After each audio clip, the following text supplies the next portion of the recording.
पाक सऊदी दिफाई मुआहदे पर भारतीय हुकूमत की नींदें उड़ गईं। भारतीय वजारत खारजा ने एक बयान में कहा है कि पाक सऊदी स्ट्रेटेजिक मुआहदे के इलाकाई और आलमी असरात का जायजा लिया जाएगा। इस मुआहदे के भारतीय कौमी सलामती पर पड़ने वाले असरात का भी जायजा लेंगे।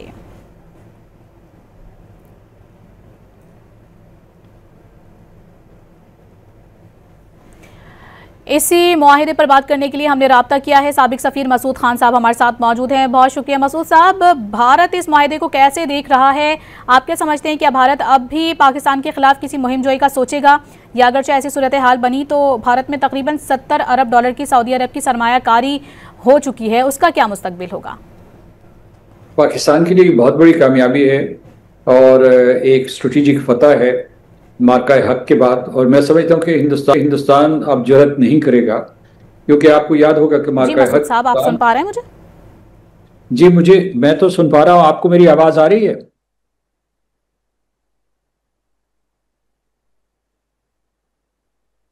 आवाज नहीं जा रही।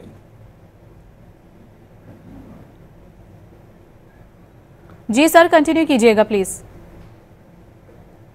आपको मेरी आवाज आ रही है? जी सर, बिल्कुल आपकी आवाज आ रही है, प्लीज कंटिन्यू कीजिएगा। जी, मैं ये कह रहा था कि पाकिस्तान के लिए बहुत बड़ी फतह है और स्ट्रेटेजिक फतह है। मार्का हक के दौरान आपने देखा होगा कि हिंदुस्तान ने इसराइल की मदद से पाकिस्तान के ऊपर हमले किए थे, यानी इसराइल टेक्नोलॉजी इस्तेमाल की थी। और अब जो है, उस वक्त जो हमला हुआ था वो सिर्फ पाकिस्तान के ऊपर हुआ था, पाकिस्तान ने अकेले दिफा किया था। लेकिन अब अगर कभी पाकिस्तान के ऊपर हमला होगा तो पाकिस्तान के साथ सऊदी अरब भी खड़ा होगा। इसी तरीके से सऊदी अरब के ऊपर अगर कोई हमला होगा तो पाकिस्तान उसके साथ खड़ा होगा। तो सिर्फ दिल्ली में नहीं बल्कि पूरे खित्ते में खतरे की घंटियां बज गई होंगी, मशरक़ वस्ता में, बिलखुसूस तल अवीव में।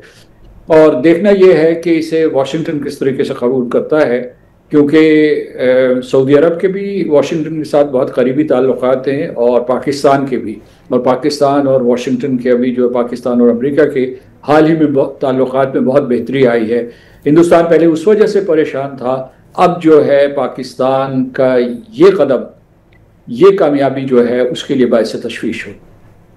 अच्छा मसूद साहब, ये बता दीजिएगा मुख्तसरन कि क्या पाकिस्तान को माशी तौर पर अगर इस मुआहिदे से कितना फ़ायदा होगा और इसके असरात किस तरह से मुरतब हो सकते हैं?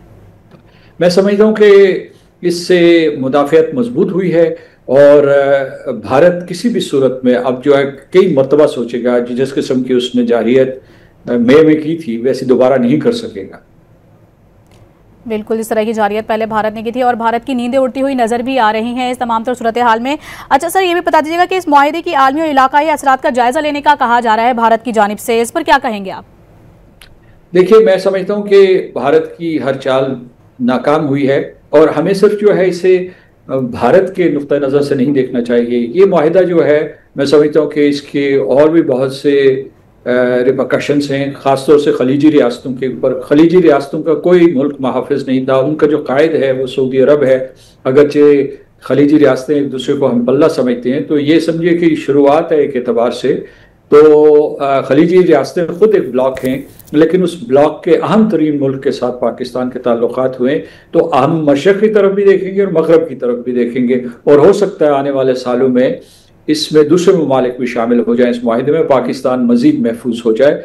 और भारत के साथ हमने जो मई में गुज़श्ता जंग में कन्वेंशनल सतह पे भी पैरिटी का मुजाहरा किया है, बल्कि बरतरी का हमने साबित की है, बरतरी साबित की है।